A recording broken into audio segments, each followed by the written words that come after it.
In this video I'd like to talk to you about the valves that come on the SkyHydrant. This is one of the valves that are currently fitted to SkyHydrants.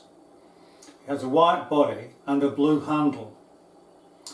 The blue handle can be pulled away from the valve.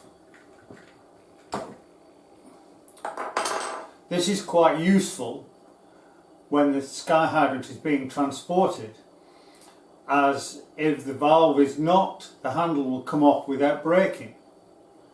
But it can cause some issues during the operation of the unit. We'll discuss those in a little bit more detail with some solutions.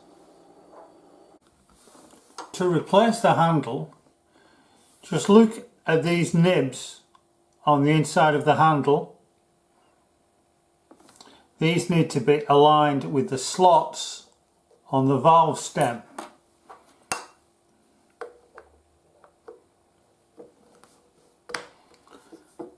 And just push back on like that.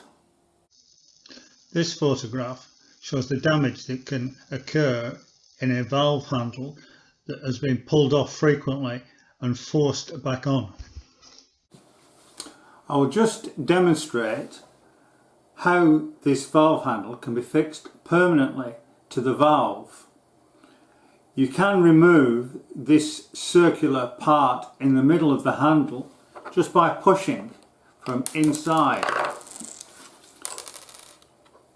which removes the section entirely.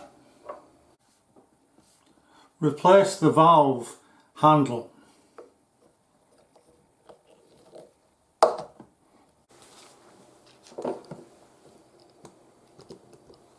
You then drill a hole into the stem. Then place a washer in the hole, followed by a self-tapping screw.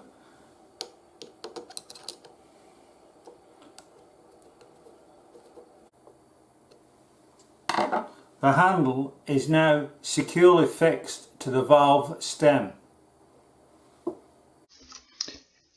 If the valve handle is damaged, or the valve is damaged in any other way, these are three possible replacement valves. It's preferred that you use a ball valve, but in an emergency you can use a gate valve.